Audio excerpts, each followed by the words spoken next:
que je désire, ta parole. Alléluia. Ouvre tes églises en abondance. Fais tomber ta pluie sur ma vie, Jésus. Ouvre tes églises en abondance.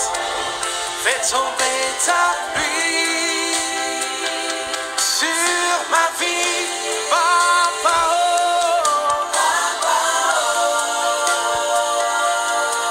Alléluia, Papa.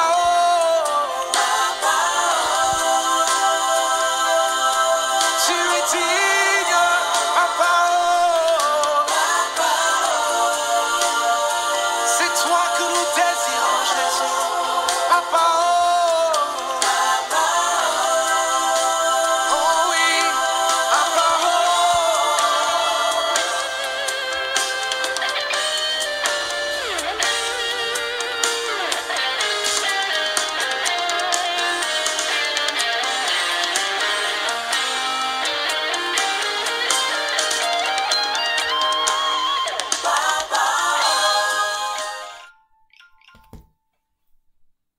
Que Dieu nous bénisse, Dieu nous bénisse. Oui, je suis votre révérende Germaine Latz, votre conseillère spirituelle et coach de vie.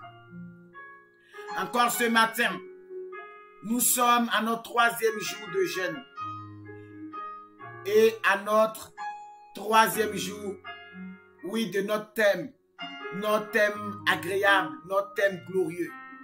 Heure de ma rosée, alléluia. Heure de ma rosée, c'est notre thème. Merci Seigneur, que ton nom soit glorifié. Écoutez, l'heure de ta rosée, c'est l'heure de ton élévation, c'est l'heure de ton rafraîchissement. C'est l'heure où ton âme doit être imbibée. Ton âme doit être plongée dans le rafraîchissement. Ton âme doit être fraîche. Ton âme doit être arrosée avec la pluie, la rosée du Saint-Esprit. Oui, c'est l'heure où ton âme doit être prospère. Ton âme doit dégager une fraîcheur de gloire. L'heure de ta rosée. Alléluia. Oh, pourquoi l'heure de ma rosée? Pourquoi l'heure de ta rosée? Pourquoi l'heure de notre rosée? Pourquoi l'heure? Pourquoi ce thème? Ce thème parce que, oui, aujourd'hui, nous avons constaté que beaucoup de chrétiens, beaucoup d'enfants de Dieu, malgré les prières, malgré qu'ils aient accepté Jésus comme le Seigneur et Sauveur personnel, souffrent beaucoup. Beaucoup sont ceux-là qui sont secs spirituellement. Beaucoup sont ceux-là qui ne démarrent pas spirituellement. Ils tournent en rond. Rien ne va. Ils commencent bien et ils terminent mal. Beaucoup sont ceux-là qui sont séchés. Le spirituel est séché. Alléluia. Le spirituel ne va plus. Tout est sec. Ils jeûnent, ils prient, il n'y a rien. Pourquoi? Pourquoi est-ce qu'il n'y a rien? Il n'y a rien parce que, tout simplement, ils ne savent pas jeûner. Ils ne savent pas prier. Alléluia. Merci Seigneur. Pour celui-là qui sait prier. Pour celui-là qui sait jeûner. Oui, son âme est toujours rafraîchie. Son âme est toujours arrosée. Et donc c'est comme ça que, oui, ce grand thème, heure de ma rosée, m'a été inspiré par Dieu pour pouvoir, oui, communiquer à ses enfants, pour pouvoir communiquer à ceux-là qui souffrent, à ceux-là qui ont besoin d'aller à la source pour renouveler leur alliance, à ceux-là, oui, qui veulent voir leur âme être toujours dans la fraîcheur. Alléluia. Heure de ma rosée. Écoutez, l'heure de ma rosée, oui, c'est un thème qui touche tout le monde. Que tu sois serviteur de Dieu, que tu sois chrétien simple, que tu sois, oui, un païen, que tu sois quelqu'un même qui ne connaît pas Dieu, que tu, je ne sais pas, la créature de Dieu. Oui, heure de ma rosée, heure de ta rosée, heure de notre rosée. Oui, est le point, est le point à ne pas négliger, à ne pas dépasser. Oh, c'est un angle, oui, à ne pas contourner. Même si tu as envie de contourner cet angle, tu reviendras forcément passer par là. Pourquoi? Parce que ton âme a besoin du rafraîchissement. Ton âme a besoin d'être arrosée. Ton âme a besoin, oui, de connaître de nouvelles choses. Ton âme a besoin de découvrir de nouvelles choses. Oh, merci Seigneur. Merci Éternel des armées, que ton nom soit glorifié. Oh, raison pour laquelle, oui, l'heure de ma rosée a été décrétée et a été positionnée. Chaque mois, on a l'heure de notre rosée jusqu'à ce que nous passons à autre chose. Merci Seigneur, que ton nom soit élevé à jamais. Pour celui-là qui écoute, pour celui-là qui suit, pour celui-là qui est attentif, pour celui-là qui est attentif, pour celle-là qui est attentive, ou pour celui-là qui est attentif, alors tu vas voir que oui, si tu suis bien tout ce qui se passe et que tu te réveilles pour prier et que tu gênes et que tu arrives à faire ce que Dieu te demande pendant ces 14 jours, pendant ces moments, tu verras qu'à la fin de ces 14 jours, quelque chose va se passer, un miracle va s'opérer, un changement va s'opérer. Tu ne seras plus comme la même personne qui avait commencé. Oh, à la fin de ce jeûne prière de 4 heures du matin, tôt le matin, heure de ma rosée, tu verras qu'il y aura quelque chose qui va se passer. Un changement va se produire dans ta vie.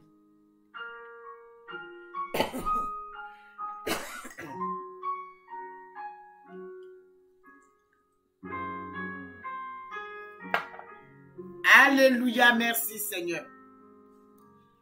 Heure de notre rosée. Merci Saint-Esprit. Avant de, oui, réclamer, posséder, avant encore d'être arrosé, dans notre deuxième heure, nous allons passer à un enseignement. Alléluia.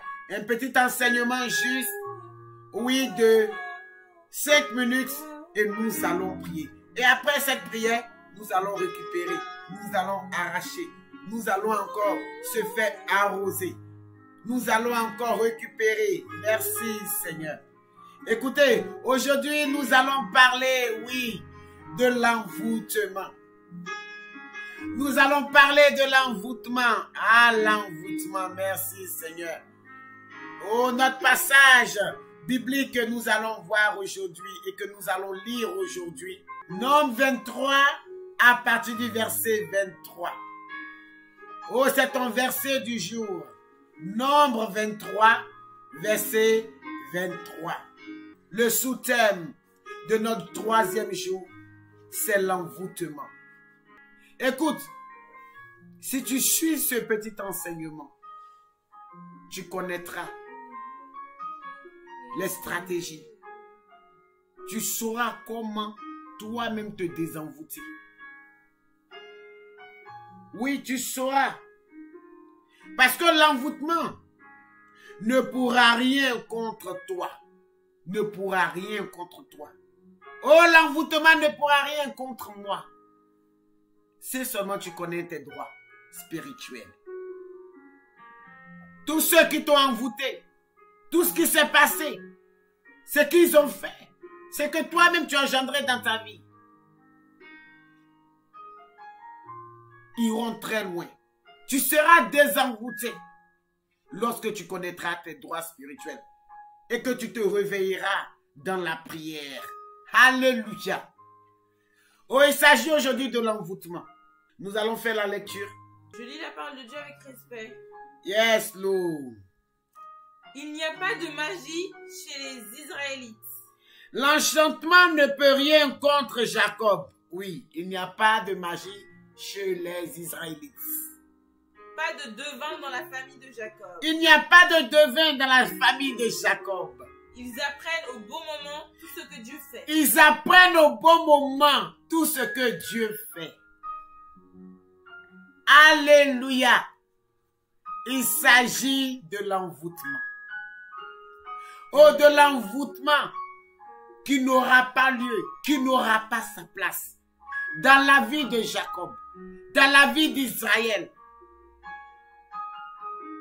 Alléluia, merci Seigneur. Qu'est-ce que c'est que l'envoûtement?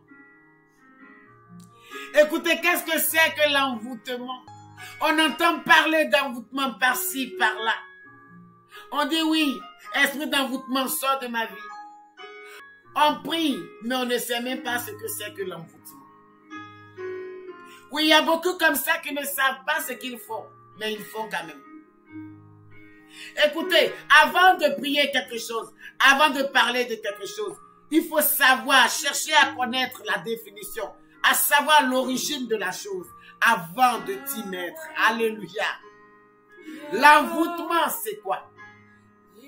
L'envoûtement désigne un ensemble de pratiques paranormales visant à faire subir des piqûres ou des coups à des figures représentant une personne qui serait ainsi atteinte par ces mauvais traitements ou par le biais de filtres et autres rituels pour modifier son comportement.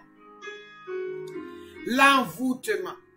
Écoutez, terre à terre, je vais vous réexpliquer l'envoûtement, cette définition. L'envoûtement, c'est le fait de subir un changement que toi-même tu n'arrives pas à comprendre dans ta vie. Et ce changement-là n'est pas un changement positif. C'est un changement anormal, qui n'est pas normal.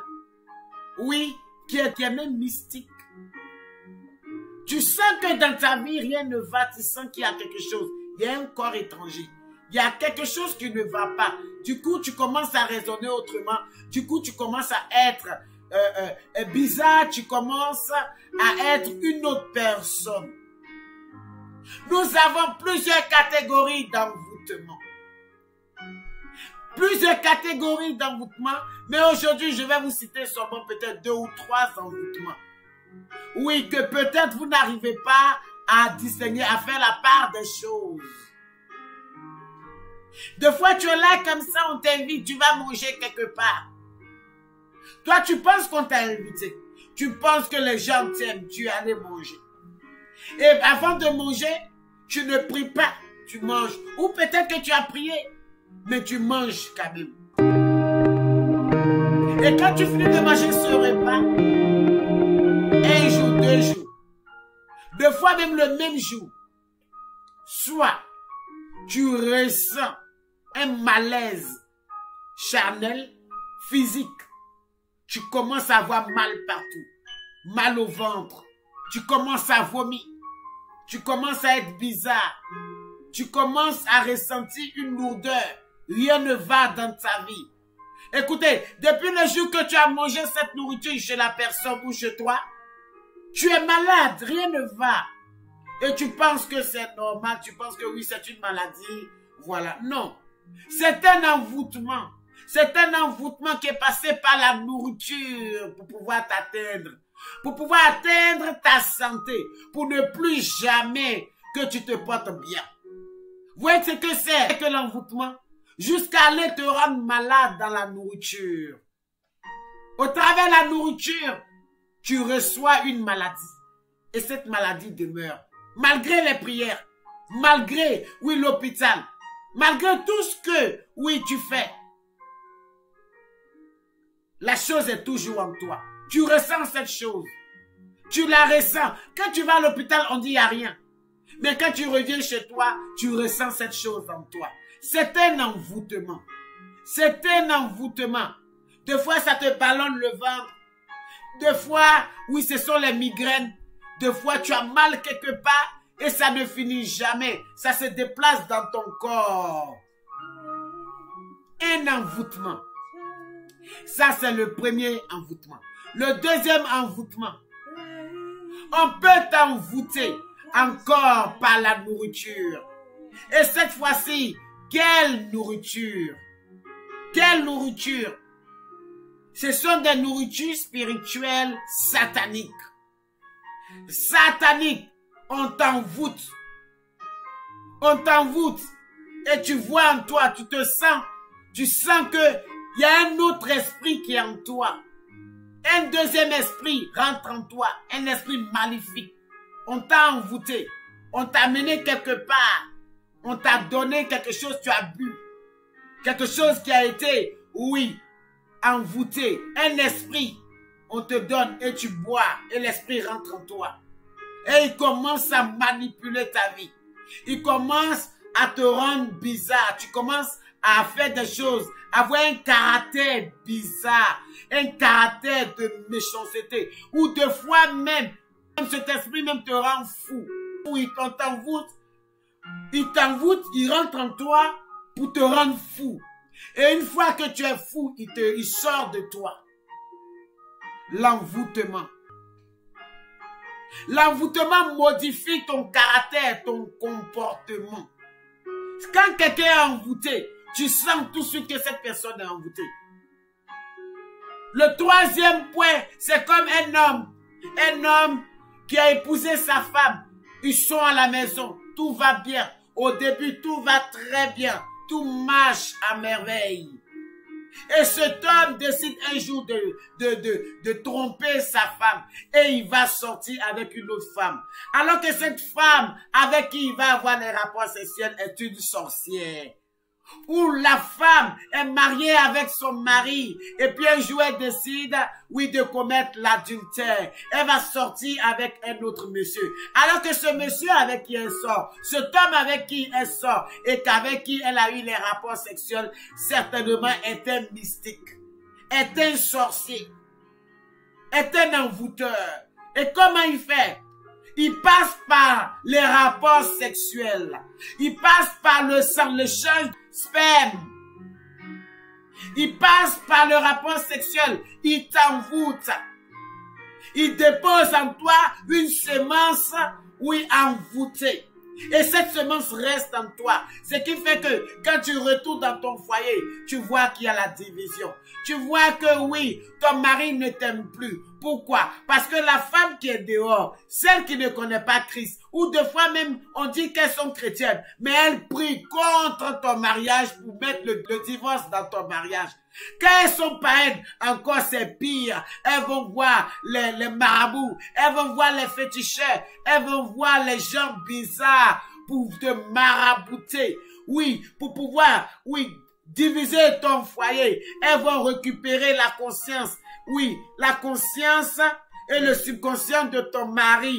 Oui, le cœur de ton mari, elles envoûtent le mari par quoi? Oui, parce qu'elles ont eu des rapports sexuels. Il y a eu seulement un échange de sang. Donc, elles s'appuient là-dessus et puis elles commencent à envoûter l'homme. Ce qui fait que quand l'homme a eu des rapports sexuels, après, en dehors du mariage, et qu'il rentre chez lui, vous trouvez tout de suite que l'homme a changé de comportement. Oui, celui qui te disait, chérie, je t'aime, n'arrive plus à te dire, je t'aime. Il commence maintenant, oui, à s'éloigner de toi. Il commence à s'éloigner de toi et il va vers l'autre. Il va vers l'autre. Pourquoi? Parce qu'il y a un envoûtement qui a été fait. Il y a un envoûtement qui a été mis en place. L'autre du dehors l'a envoûté, a récupéré, oui, son cœur, pour ne plus qu'il puisse t'aimer et qu'il puisse elle l'aimer. C'est pour ça que lorsque nous sommes mariés, nous devons être fidèles. Nous devons être fidèles. Parce que quand tu es marié, que tu n'es pas fidèle, oh, il y a trop de choses qui se passent en dehors. En dehors du mariage, il y a quelque chose qui se passe. Et lorsqu'on voit cela pour celle-là qui ne discerne pas, ou pour celui-là qui ne discerne pas et qui ne prie pas, oh, mon mari est dehors, ma femme est dehors, on ne comprend pas, il y a trop de problèmes, ceci, cela. Écoutez, c'est parce qu'il a été envoûté dehors. C'est parce qu'il y a eu, oui, une action satanique, l'œuvre diabolique, l'envoûtement qui a été mis en lui. Et quand il va comme ça chez sa maîtresse, tout ce qu'il mange est envoûté. Quand tu dois avoir les rapports sexuels avec cette femme, ou avec ce monsieur, ils mettent des choses bizarres au niveau de leur sexe pour pouvoir récupérer l'amour, le cœur, pour pouvoir diviser le foyer. Et c'est leur but. Leur but, c'est de diviser le foyer. Et quand tu es chrétienne et que tu as été enseignée, tu ne pourras plus pleurer. Désormais, tu sauras comment localiser ton ennemi et prier contre ça pour que, oui, ton mari qui est toujours dehors, qui a été envoûté, ou ta femme qui a été envoûtée, puisse revenir à la maison. Tu neutralises, tu mets le feu, tu les divises. Il y a une manière de prier, alléluia, pour diviser, pour anéantir, pour séparer, oui, les voleuses de mari ou les voleurs de femmes, alléluia. Il y a des stratégies de prière où tu dois mettre le feu, la division en eux pour récupérer ton mari qui sort toujours, pour récupérer ta femme qui te trompe toujours. Ah, ce n'est pas facile. Lorsqu'une personne est envoûtée, un homme est envoûté, un homme marié est envoûté, une femme mariée est envoûtée, ah, c'est dangereux, c'est dangereux, c'est dangereux. Des fois, les gens vont penser que c'est parce que la femme s'est pas préparée. Donc, le monsieur cherche une femme qui s'est préparée. Ou des fois, on dit non, parce que la femme ne s'habille pas bien. Donc, il voit dehors une qui est bien habillée. Donc, il va. Il y a des hommes, même quand la femme s'habille bien. La femme est propre, elle est belle. Il est toujours dehors. Il est dehors. Il est dehors. Pourquoi? Parce qu'il y a quelque chose là-bas qui l'attire. Il y a un envoûtement. Il y a un esprit bizarre là-bas qui l'attire.